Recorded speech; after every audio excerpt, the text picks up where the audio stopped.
Salut tout le monde, j'espère que vous allez bien. Aujourd'hui, on part sur un drama Reddit où la phrase qui tue tombe sans trembler, mes amis passent avant. Toi, t'es optionnel. Sa copine annule leur anniversaire pour le groupe, comme si leur couple n'était qu'un détail. Et lui, il ne crie pas, il ne supplie pas, il ne négocie plus, il range ses affaires, il part, et il coupe court. Sauf que le groupe ne supporte pas de perdre le contrôle, ils viennent le confronter en public, et leur mise en scène finit par révéler tout ce qu'il cachait. Ma copine a choisi son groupe d'amis plutôt que moi à chaque occasion, alors j'ai finalement dit, non, c'est bon, j'en ai fini. J'ai fait mes affaires et je suis parti. Mais son petit noyau n'en avait pas terminé. Avant d'en arriver là, laissez-moi commencer depuis le début. J'ai 27 ans et je viens de mettre fin à une relation de 2 ans parce qu'apparemment je sortais avec 5 personnes, pas une seule. Ma copine Nathalie a 25 ans et, quelque part en chemin, je suis devenu un accessoire de son groupe d'amis au lieu d'être un vrai petit ami. On a emménagé ensemble il y a environ 7 mois. On partageait le loyer, les charges, les courses. On avait trouvé un bon 2 pièces à Riverside, $3 600 par mois au total, donc 18 cents chacun. Je travaille comme inspecteur en sécurité incendie pour la ville. Un salaire correct, un emploi du temps stable. Je pensais qu'on construisait quelque chose de réel. Le mariage un jour, peut-être des enfants. En réalité, je lisais un tout autre livre. Nathalie travaille comme graphiste pour une start-up en centre-ville. Elle gagne à peu près autant que moi. On partageait tout 50-50. Ça aurait pu être simple si le noyau n'avait pas été impliqué dans chaque décision. Le noyau, Britney, Brandon, Ivy et Cole. Ils s'appellent comme ça sans aucune ironie. Ça a commencé à la fac, c'est devenu une identité permanente, inséparable depuis 7 ans. Ils gèrent leur amitié comme une petite entreprise.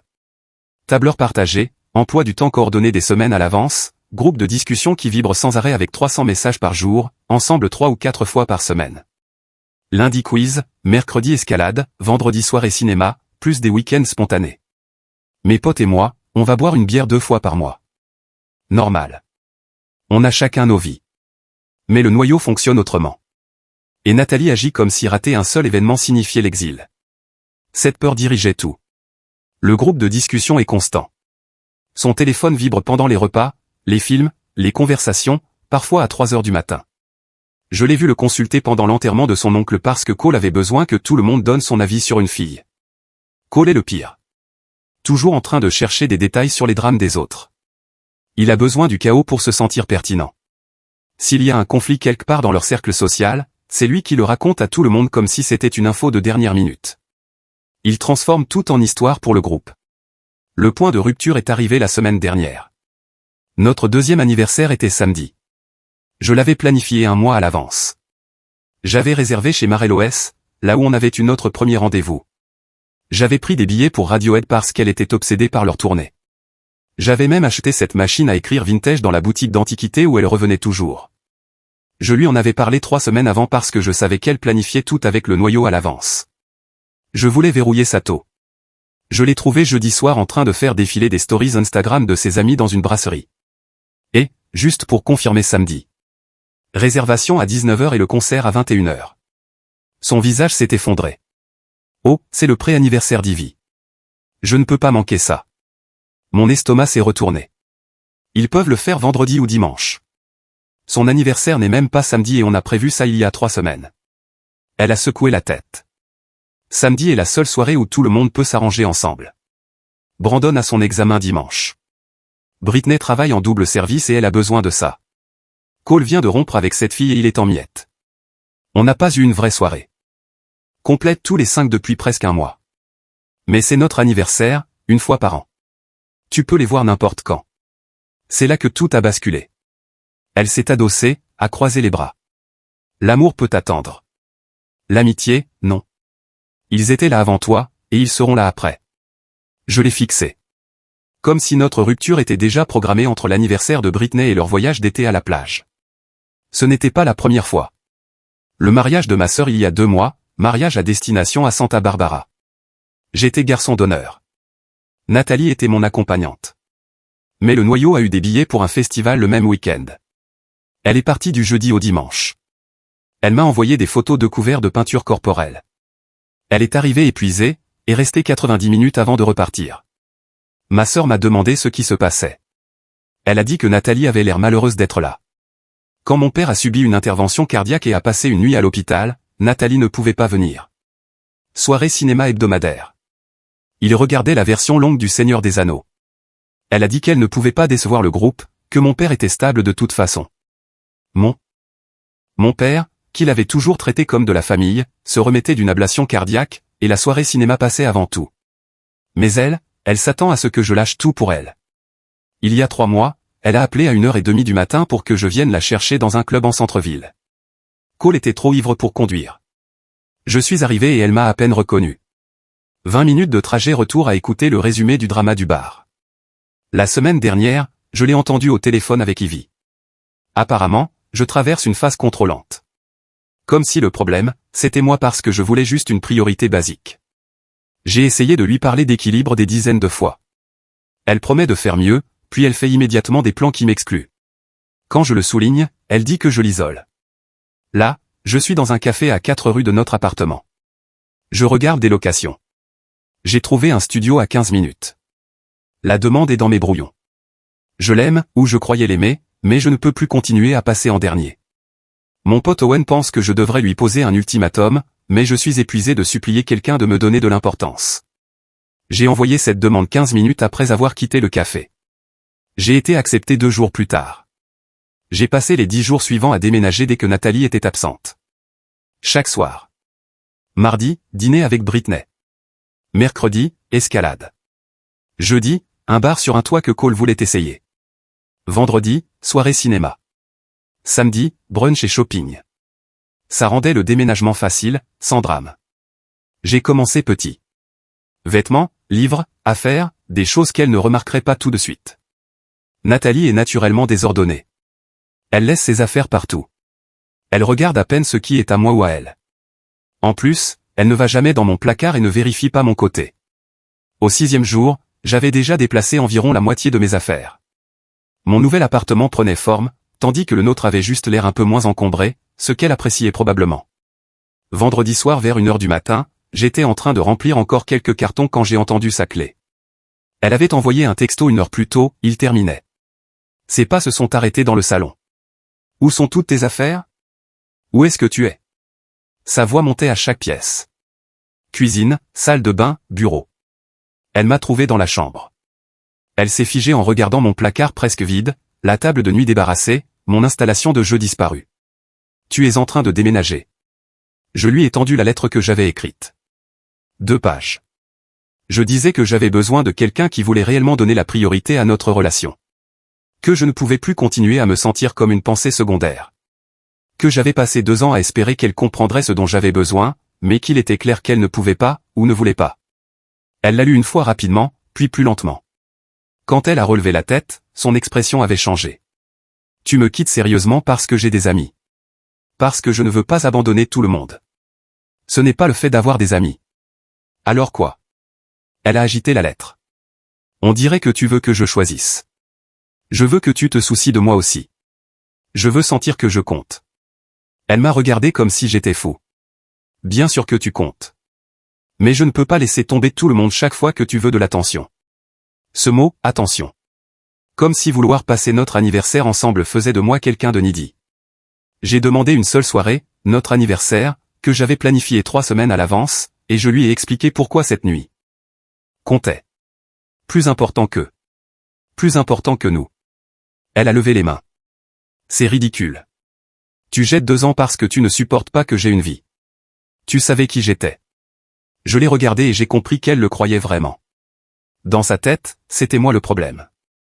Je croyais savoir qui tu étais. Je croyais que tu voulais construire quelque chose avec moi. Je veux. Juste pas si ça signifie couper tout le monde. Personne ne te demande de les couper. Juste de faire de la place pour moi aussi. Elle secouait déjà la tête. On a tourné en rond comme ça pendant 20 minutes. Les mêmes arguments. Elle me voyait comme contrôlant. Moi, je voyais ça comme des besoins de base. Aucun terrain d'entente. Finalement, j'ai levé les mains. C'est fini. Fini de discuter ou fini entre nous? Les deux. Ça l'a frappé différemment. Sa posture a changé. Puis elle s'est mise à me suivre en listant des souvenirs. Mais chaque souvenir impliquait ses amis. Tu te rappelles ce concert où on a croisé Britney et Brandon? Ce dîner qu'on a cuisiné pour tout le noyau. Comme si elle ne pouvait pas se rappeler d'expériences qui n'étaient que nous. Je lui ai dit que je viendrais récupérer le reste ce week-end pendant qu'elle serait à la pool party d'Ivy. J'ai laissé ma clé sur le comptoir et je suis parti. Samedi matin, je déballe quand mon téléphone explose. Nathalie appelle sans arrêt. Quand je ne réponds pas, les textos commencent. De longs paragraphes sur le fait de parler comme des adultes. Sur comment je suis immature. Sur comment les relations demandent de la communication. J'ai tout ignoré. Je pensais qu'elle passerait à autre chose. Faux. À midi, le noyau a commencé à m'écrire individuellement. Britney a envoyé un énorme message expliquant à quel point Nathalie est dévastée, comment je brise la famille. Elle a utilisé du jargon de thérapie sur les limites et la charge émotionnelle. Elle a dit que je devais déconstruire mon besoin d'être une priorité. Que vouloir être au centre de sa vie était de la masculinité toxique. Britney a vu 3 relations s'écraser et brûler ces 4 dernières années, et maintenant elle parle comme si chaque homme était une étude de cas. Cole m'a traité d'égoïste parce que je ghostais, au lieu d'essayer de réparer. Brandon a tenté l'approche raisonnable, disant qu'on devrait tous se rencontrer et en discuter correctement. Même Ivy, à qui j'avais parlé peut-être 8 fois au total, m'a envoyé un message vocal. Elle n'a pas dit grand-chose, elle a surtout soupiré et dit « L'énergie ne ment pas, et je t'envoie de la lumière ». Les messages sont devenus agressifs. Tu vas regretter ça. Nathalie mérite mieux. Très mature. Dimanche, ils étaient passés à m'accuser d'abus émotionnels parce que je l'avais quitté sans prévenir. Malgré la lettre détaillée. Lundi soir, je suis rentré vers 19h, j'ai garé ma voiture et je me suis dirigé vers l'entrée de mon immeuble. C'est là que je les ai vus. Les 5, debout dehors comme une équipe d'intervention. Nathalie au centre, les autres alignés derrière. Elle a commencé à parler avant même que j'atteigne la porte. Assez fort pour tout le pâté de maison. On doit régler ça maintenant. Tu n'as pas le droit de disparaître. On est tous des adultes ici. Il n'y a rien à régler. J'ai pris ma décision. J'ai expliqué mes raisons. Je pars. J'ai tendu la main vers la porte. La voix de Nathalie m'a arrêté. Tremblante mais forte. Tu ne peux pas juste jeter 2 ans comme si ça ne comptait pas. Ce n'est pas juste. Je me suis retourné. Ce qui était juste, c'était notre anniversaire. Ce qui était juste, c'était le mariage de ma sœur. Ce qui était juste, c'était mon père à l'hôpital. Moi, j'ai choisi moi. C'est ça qui est injuste pour toi. Brandon s'est avancé. Mec, tu es égoïste. Tu sais à quel point tu lui fais mal. À quel point tu nous fais mal à tous. Je l'ai regardé. Qu'est-ce que j'ai fait exactement pour blesser des gens que je connais à peine? Apparemment, sortir avec Nathalie faisait de moi une pièce de leur système familial. La quitter, c'était les abandonner tous. Le truc le plus codépendant que j'ai jamais entendu. C'était irréel. Britney parlait d'espace sûr et de communication saine. Brandon essayait de jouer le médiateur. Ivy était sur son téléphone, probablement en train d'écrire dans le groupe. Cole cherchait des détails, posait des questions orientées, adorant clairement le drame. Et Nathalie restait là à hocher la tête comme si cette embuscade était normale. Vous avez 30 secondes pour partir avant que j'appelle la sécurité. Ils n'ont pas bougé. Je suis entré et j'ai appelé la sécurité exactement comme je l'avais dit. La sécurité est sortie, leur a demandé de partir. Ils ont discuté, mais ont fini par reculer. Pas avant que Nathalie crie, ce n'est pas fini. C'était il y a 1 mois.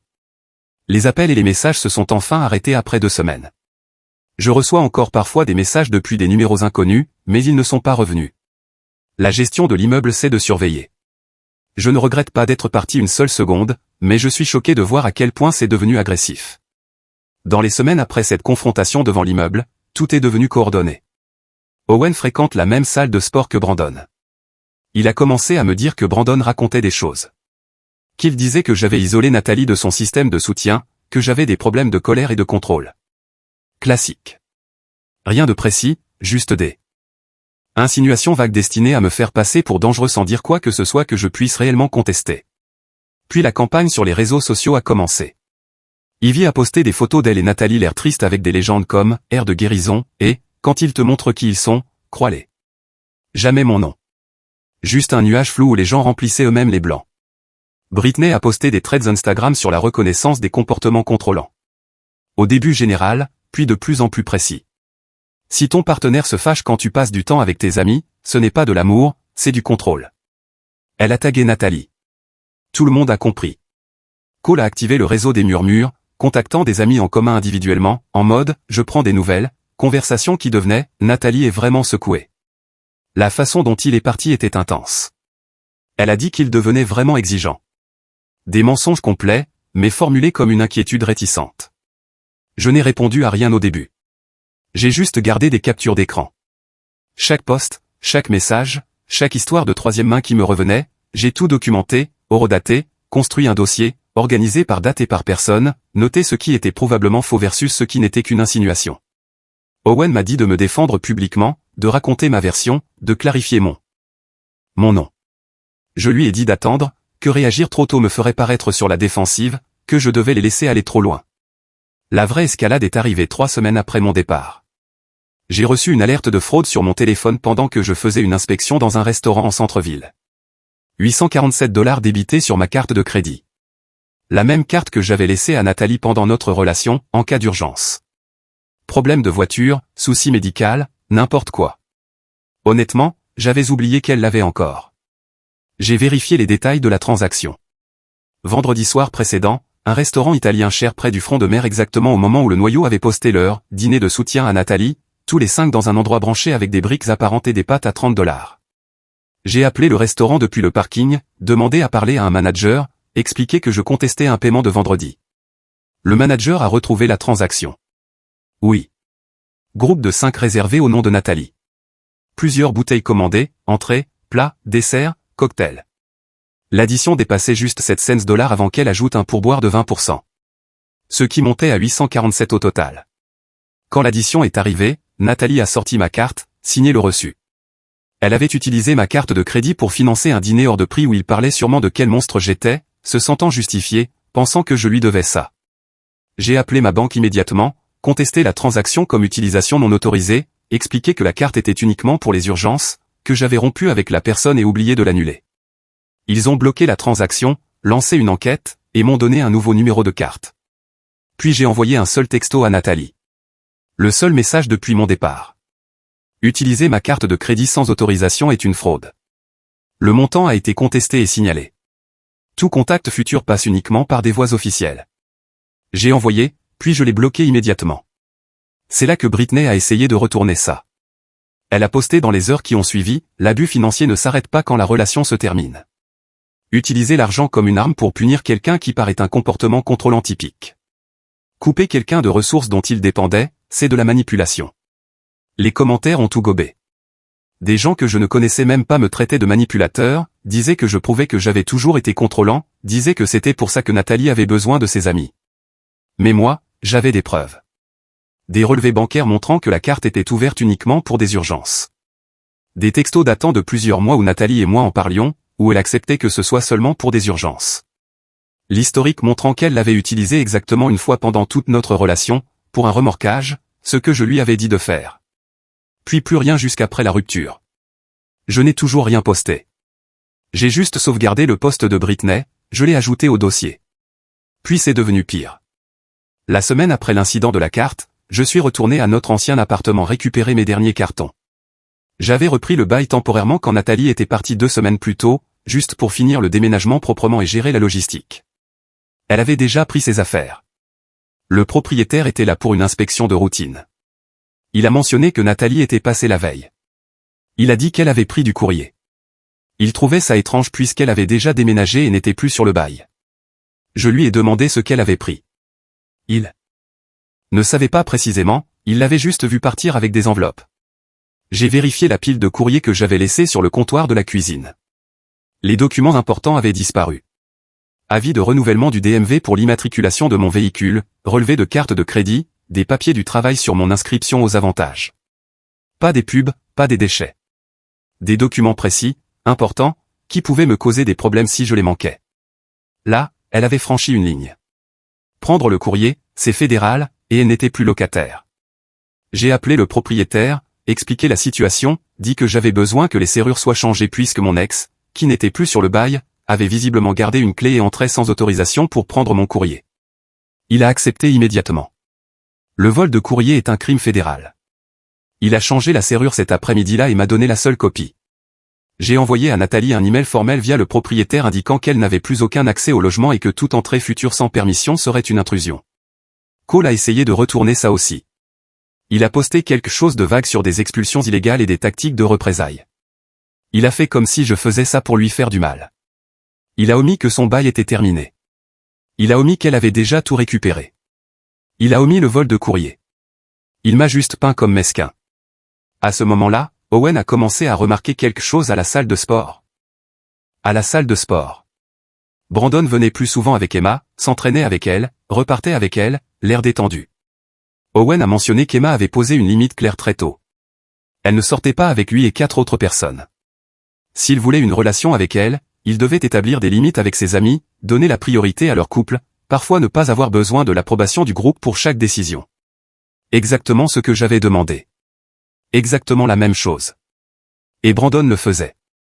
Il se détachait des activités constantes du noyau, manquait des événements, répondait moins vite au groupe, construisait une vie avec Emma. Nathalie l'a confronté à la salle, lui demandant pourquoi il devenait comme Devon, pourquoi il choisissait Emma plutôt que la famille. Brandon lui a dit qu'elle était déraisonnable, qu'il avait le droit d'avoir une relation, qu'elle devait grandir. Première fissure dans le noyau. Puis Britney a été promue et a déménagé à Seattle. Ivy et Cole ont officialisé leur relation. Chaque changement faisait spiraler Nathalie encore plus, essayant de tout maintenir par la culpabilité et la manipulation. Owen disait qu'elle racontait à tout le monde que c'était ma faute, que je les avais tous empoisonnés, que tout le monde faisait un « Devon », comme si j'étais le patient zéro du fait de grandir. Mais je suis resté silencieux, j'ai tout documenté, j'ai continué à construire mon dossier, j'ai sauvegardé chaque poste, chaque capture, chaque histoire rapportée, organisée chronologiquement, noté ce qui était probablement faux versus ce qui n'était que du récit, parce que je savais qu'ils n'en avaient pas fini. Les gens comme ça n'en ont jamais fini. Ils poussent jusqu'à obtenir la confrontation dramatique qu'ils veulent. Et quand ils l'auraient, je serais prêt. La deuxième embuscade est arrivée dans un café 6 semaines après mon départ. Je retrouvais Owen pour déjeuner chez Groundwork Coffee sur la 4e. Je suis entré vers midi et ils étaient là. Nathalie, Britney, Brandon et Ivy. Cole absent, probablement au travail. Table d'angle près de la fenêtre. Ils m'ont tous vu immédiatement. Ce n'était pas un hasard. Owen m'avait envoyé un texto le matin même confirmant midi. J'avais confirmé. Puis 20 minutes avant mon arrivée, il a écrit qu'il serait en retard. Avec le recul, j'ai compris que le timing était trop parfait. Il surveillait sûrement l'entrée, attendant que j'arrive seul. Qu'ils aient eu de la chance avec le retard d'Owen ou qu'ils aient fait le guet plusieurs jours, je ne sais pas, mais ils étaient prêts. Brandon s'est levé le premier, repoussant sa chaise. Devon, mec, on peut parler une minute? Juste une conversation. Je l'ai regardé, j'ai regardé la table. Les adultes n'amènent pas un public aux négociations. Britney s'est avancée. On n'est pas là pour t'attaquer. On pense que tu dois à Nathalie une vraie conversation au lieu de te cacher derrière des numéros bloqués. Je ne dois à personne une mise en scène. J'ai déjà dit ce que j'avais à dire. Je pars. J'ai tendu la main vers la porte. La voix de Nathalie m'a arrêté. Tremblante mais forte. Tu ne peux pas juste partir après 2 ans comme si ça ne comptait pas.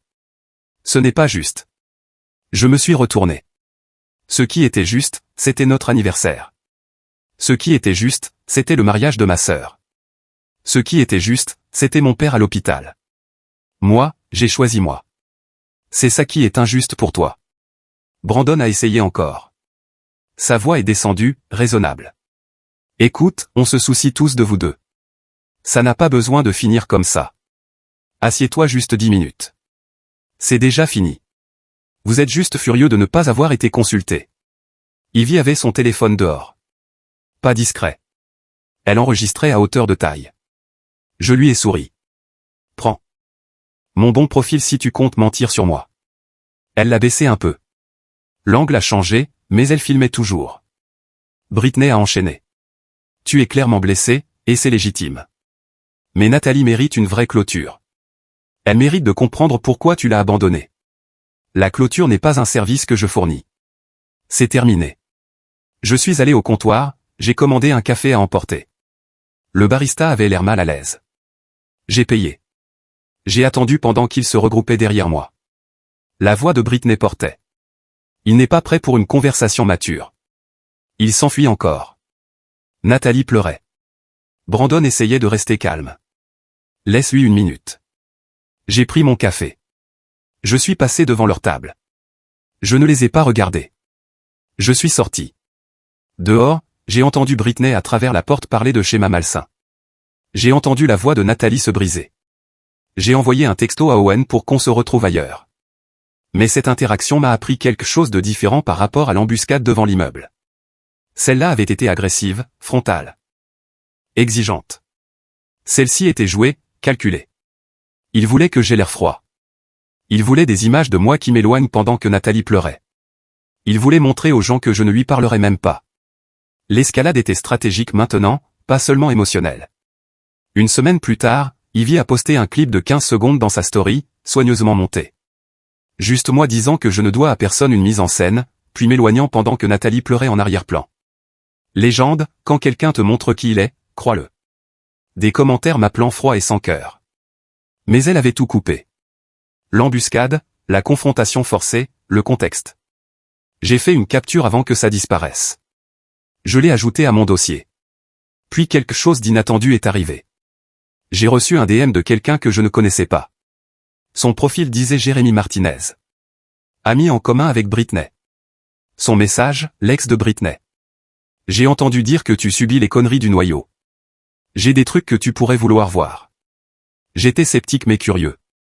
J'ai demandé quel genre de trucs. Il a envoyé des captures d'écran. Un groupe de discussion entre Britney, Ivy et Nathalie avant le café. En train de le planifier. Britney, on doit le coincer quelque part en public pour qu'il ne puisse pas juste disparaître. Un café près de son travail serait parfait. Si on peut l'attraper quand il retrouve Owen, encore mieux. Ivy, j'enregistrerai tout. On aura sa réaction quand Nathalie essaiera de lui parler. Les gens doivent voir à quel point il est froid. Nathalie, et s'il part simplement? Britney, alors on aura ça en vidéo aussi. Dans tous les cas, on gagne. Une autre capture. Conversation entre Britney et Nathalie à propos de la carte bancaire. Britney, il ne remarquera pas, utilise-la pour le dîner.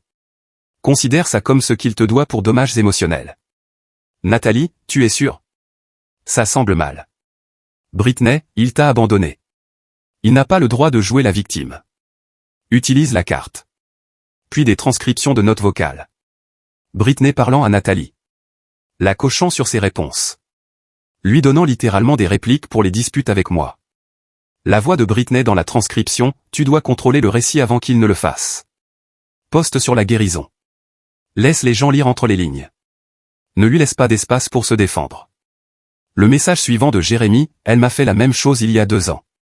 Elle a dit à tout le monde que j'étais contrôlant quand je lui ai demandé d'arrêter de prioriser le groupe. Elle a essayé de détruire ma réputation. J'ai tout gardé parce que je savais qu'elle recommencerait. Je l'ai remercié. Je lui ai demandé pourquoi il m'aidait. Sa réponse, parce que Cole envoie des DM à des gens en disant que tu as menacé Nathalie. C'est dangereux. Quelqu'un doit les arrêter. Et aussi, je suis mesquin et voir Britney subir des conséquences serait satisfaisant. Assez honnête. Il a envoyé une dernière chose.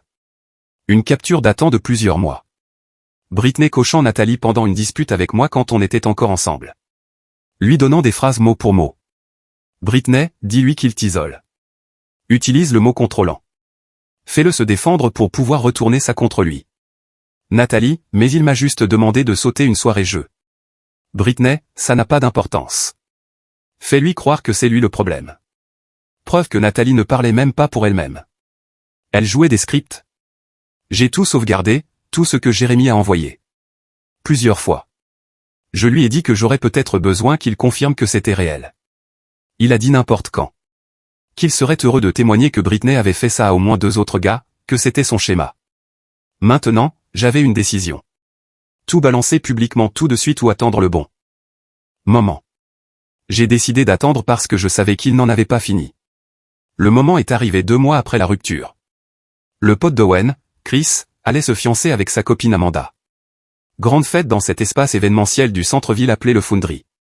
Beau lieu, briques apparentes, guirlandes lumineuses, open bar, environ 80 personnes. Owen m'a dit une semaine avant que Chris et Amanda me voulaient là. Il connaissait toute l'histoire. Amanda avait même déjà eu affaire au noyau via des amis communs à un anniversaire. Elle les trouvait épuisants et performatifs. Apparemment, elle avait dit à Chris en préparant la liste des invités, si Nathalie débarque et fait du drama, je la mets dehors moi-même. J'ai demandé à Owen s'ils étaient invités. Il a vérifié avec Chris. Il s'est avéré que Brandon était invité comme plus un de quelqu'un, un collègue de Chris qui le connaissait, ce qui voulait dire que tout le noyau pourrait venir. Il se déplaçait toujours en unité. J'ai dit à Owen que j'irais quand même, avec ma nouvelle copine, Zoé. Je ne me cachais pas. Je voyais Zoé depuis environ 6 semaines à ce moment-là. Je l'avais rencontrée par le travail. C'est une architecte qui fait des consultations de bâtiments avec la ville. Le service des pompiers, vérifiant la conformité des espaces commerciaux.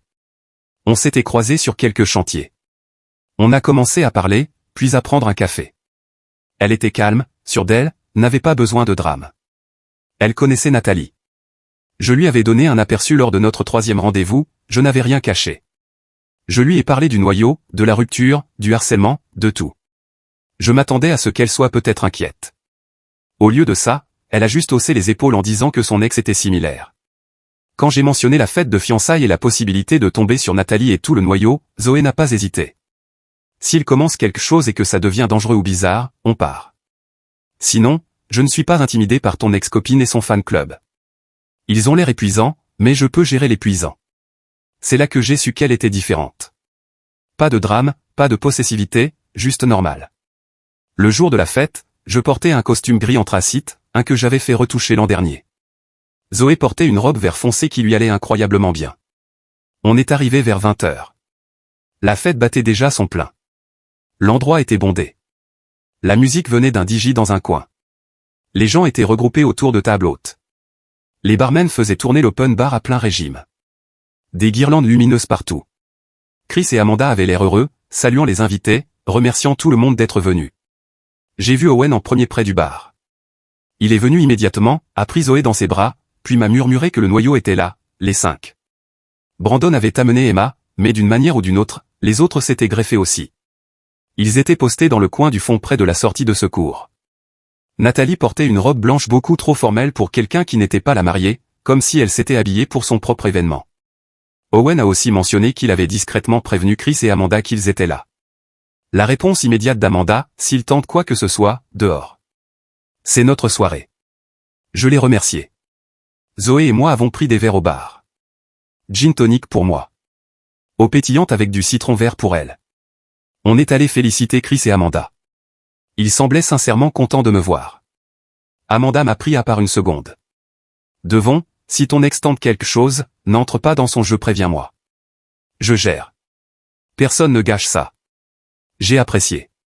Je lui ai dit que je n'attendais pas de problème, mais que je comprenais. Pendant environ 1 heure, tout allait bien. Zoé et moi avons parlé avec des gens, discuté avec Owen et sa copine, rencontré des collègues de Chris, dansé un peu quand une bonne chanson est passée. J'ai vraiment passé un bon moment. Je sentais Nathalie me regarder de l'autre côté de la salle, mais elle n'approchait pas. Puis vers 21h30, elle a bougé. Je l'ai vue venir. Elle s'est levée de leur table, a dit quelque chose aux autres. Ils se sont levés aussi. Britney et Ivy ont sorti leur téléphone. Cole filmait déjà. Brandon avait l'air mal à l'aise mais a suivi.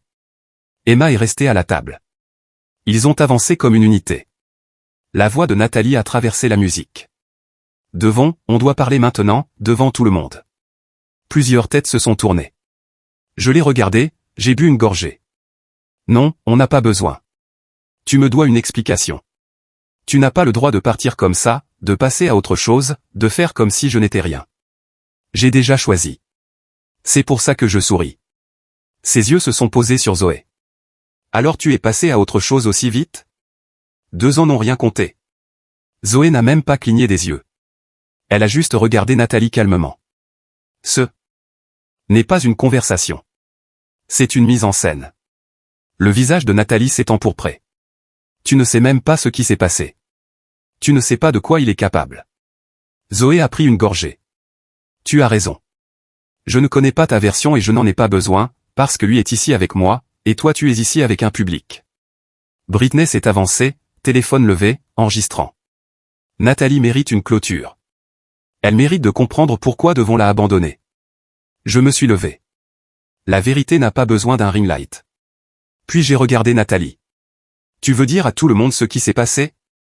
Parle de notre anniversaire, du mariage de ma sœur, de mon père à l'hôpital. Parle de l'utilisation de ma carte bancaire. Parle de la façon dont tes amis te coachaient avec des scripts mot pour mot. Son visage a changé. Une panique a traversé ses traits. Comment tu? Cole s'est avancé en lançant un live sur Instagram, la voix forte. Yo, c'est dingue. Devon est là avec une nouvelle meuf et Nathalie le confronte enfin. Voilà à quoi ressemble la responsabilité. Un homme plus âgé à côté a lâché, vous êtes sérieux, vous faites un live pendant la fête de fiançailles de quelqu'un? Range ton téléphone. Cole continuait de filmer. Espace public, premier amendement. Le personnel du lieu s'est rapproché. Ici, c'est une propriété privée. Vous pouvez partir ou vous serez escorté dehors. J'ai regardé Cole. Des mecs qui traitent ça comme du contenu. Voilà tout le diagnostic. C'est là qu'Amanda est arrivée. Chris derrière elle. Son visage était fermé. Qu'est-ce qui se passe ici? Nathalie s'est tournée vers elle, désespérée. Il doit s'expliquer. Il ne peut pas juste être ici avec quelqu'un de nouveau comme si rien ne s'était passé. Amanda m'a regardé. Devon, ça va? Ça va. C'est eux le problème. La voix de Nathalie montait, stridente. Non, tu n'as pas le droit de rester tranquille pendant que moi je suis forcé de te voir passer à autre chose. Tu n'as pas le droit d'être heureux. L'expression d'Amanda est devenue glaciale. En fait, si. Et c'est ma fête de fiançailles, et vous partez. Vous tous. Maintenant. Britney est intervenue, toujours en train de filmer. On est des amis de Brandon. On était invités. Amanda a regardé Brandon. C'est toi qui les as amenés? Brandon a reculé du groupe. J'ai amené Emma. Ils se sont juste incrustés. Je ne savais pas qu'ils allaient. La mâchoire d'Amanda s'est crispée. Alors ils peuvent partir avec toi. Dehors. Chris la soutenait. Le personnel et la sécurité se sont approchés. C'est là que Britney a fait l'erreur. Elle l'a dit directement à la caméra. Voilà à quoi ça ressemble quand quelqu'un est protégé après avoir été émotionnellement abusif. C'est le privilège masculin en action. Amanda a pointé le téléphone. Range ça tout de suite ou la sécurité te le fait ranger. Une femme plus âgée à côté a lâché, c'est humiliant. Laissez ces gens tranquilles. La sécurité a commencé à les escorter vers la sortie. Le live de Cole s'est coupé. Nathalie a tenté une dernière fois. Elle m'a regardé droit dans les yeux, assez fort pour que tout le monde entende. Tu n'as pas le droit de passer à autre chose avant que moi je me sente mieux. La salle est devenue silencieuse. Puis quelqu'un a ricané. Puis un rire gêné s'est propagé parce que ce qu'elle venait de dire était tellement absurde, tellement rempli de droit, que personne n'arrivait à croire que c'était réel. La sécurité les a escortés dehors. Brandon s'est retourné une fois, vraiment honteux. Emma avait l'air mortifiée et s'est excusée auprès d'Amanda. La salle est restée silencieuse 10 secondes. Puis quelqu'un a commencé à applaudir lentement pour briser la tension. Le DJ a remis la musique. Les gens ont recommencé à parler. Amanda est revenue vers moi. Désolé pour ça. Je ne pensais pas qu'il tenterait vraiment quelque chose. Je l'ai remercié. Elle a balayé ça d'un geste. Pas ton drame. Le leur. Honnêtement, meilleure histoire qu'on racontera pendant des années. On est resté encore 1 heure. Les gens demandaient ce qui s'était passé. Je restais bref. Mon ex n'a pas lâché. Elle a amené ses amis, ils se sont fait virer. Dimanche matin, je me suis réveillé avec mon téléphone en feu. Des messages de gens à qui je n'avais pas parlé depuis des mois, tous m'envoyant le même lien. Quelqu'un avait posté un thread, la vérité sur le noyau, et ce qui s'est vraiment passé. Des captures du groupe de discussion planifiant l'embuscade au café, la conversation sur la carte bancaire, les messages de coaching, les transcriptions des notes vocales, les mots exacts de Britney disant à Nathalie d'utiliser des phrases précises. Puis des extraits du live de Cole comparé à la vidéo montée d'Ivy de quelques semaines plus tôt montraient comment ils avaient coupé le contexte, comment ils avaient cadré les choses pour me faire passer pour froid alors qu'ils m'avaient tendu un piège. Puis le témoignage de Jérémy, son histoire avec Britney, comment elle lui avait fait la même chose, comment le noyau fonctionne comme une machine, comment il cible quiconque essaie de poser des limites. Le post se terminait par « Ce n'est pas une rupture. C'est un groupe qui ne supporte pas que tout le monde ne veuille pas faire partie de leur écosystème. Devon n'a pas abandonné Nathalie. Il s'est choisi, et ils ont essayé de le détruire pour ça. » Les commentaires étaient brutaux. Des gens dénonçaient l'entitlement, le « tu n'as pas le droit de passer à autre chose » devenu viral. Des gens reconnaissaient le langage thérapeutique utilisé comme une arme. Des gens soulignaient qu'amener 5 personnes avec des caméras à une fête de fiançailles, c'était complètement détraqué. Owen a appelé. Tu as vu ça? Oui. Je ne l'ai pas posté. Je sais. Jérémy l'a fait. Il a dit que voir Cole en live l'avait fait craquer. Zoé a appelé ensuite. Ça va? Oui. Je ne voulais pas que ça devienne public, mais je ne suis pas en colère. Ils ont choisi le public. Ils ont filmé. Ils ont fait des lives. Ça, c'est les conséquences. Lundi, tout le monde en parlait. Brandon a posté des excuses. Il a dit qu'il avait eu tort d'encourager ce comportement. Qu'il prenait ses distances. Du noyau, définitivement. Il a dénoncé Britney et Ivy en particulier pour l'enregistrement et les embuscades. Britney est passée en privé. A supprimé ses posts. Silence radio. Ivy a tenté un contrôle des dégâts. A posté sa propre version. A dit que tout avait été sorti de son contexte. Les commentaires l'ont détruite. Les gens postaient des comparaisons entre ses clips montés et les vidéos complètes. Son image d'authenticité s'est effondrée. Cole s'est fait retirer pour le live stream. Les commentaires étaient remplis de la personne la moins consciente d'elle-même au monde et désespérée de faire des vues. Nathalie n'a rien posté. A disparu. Une semaine plus tard, Chris et Amanda ont envoyé un message aux amis communs, le noyau n'était plus le bienvenu aux événements futurs. Pas à cause de la confrontation, mais parce qu'ils avaient amené des caméras et essayé de transformer des fiançailles en contenu. 2 semaines plus tard, Brandon avait complètement coupé les ponts. Emma lui avait posé un ultimatum. Il l'a choisi. Britney a déménagé à Seattle plus tôt, brûlant les ponts localement. Ivy et Cole ont rompu. Quand le drame s'est asséché, il n'avait plus rien. Le noyau était terminé. Une semaine après la sortie des preuves, mon téléphone a vibré. Notification email. Objet, mise en demeure concernant des déclarations diffamatoires. Lettre formelle d'un avocat que j'avais contacté. Envoyé à Nathalie, Britney et Cole.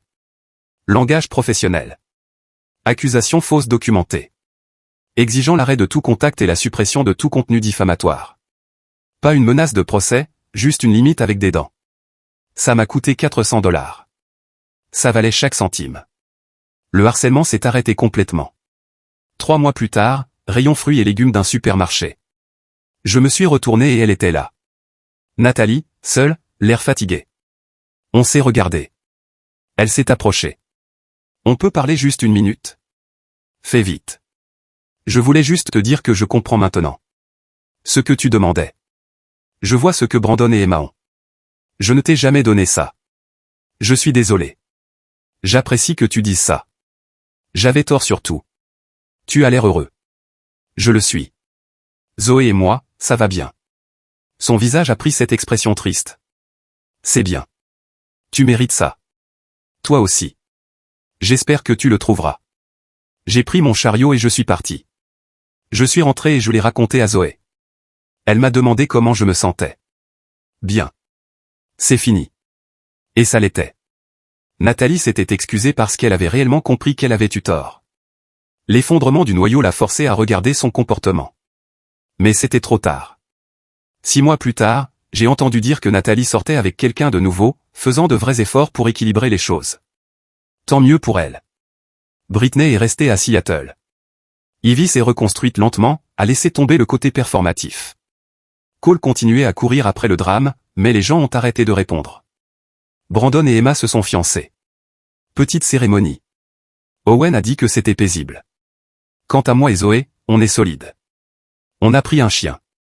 On prépare un voyage au Japon. On vit comme des adultes qui se choisissent volontairement. Parfois je repense à ces 2 années. Puis je me souviens qu'on m'a dit que l'amour pouvait attendre, du mariage de ma sœur, de mon père à l'hôpital, de plans d'anniversaire annulés pour un pré-game, qu'on m'a dit que je n'avais pas le droit de passer à autre chose avant qu'elle se sente mieux. Et je me rappelle être parti malgré toute la pression pour rester. La meilleure décision que j'ai jamais prise. Parfois, se choisir soi-même est le seul vrai choix qui existe. L'amour, ce n'est pas être toléré entre 2 sorties. Une relation saine ne demande pas de choisir entre aimer et avoir des amis, elle demande juste du respect et de la place pour 2. Et quand on te dit que tu es optionnel, crois-le, ce n'est pas une provocation, c'est une définition. À partir de là, se choisir, ce n'est pas de l'égoïsme, c'est de la dignité.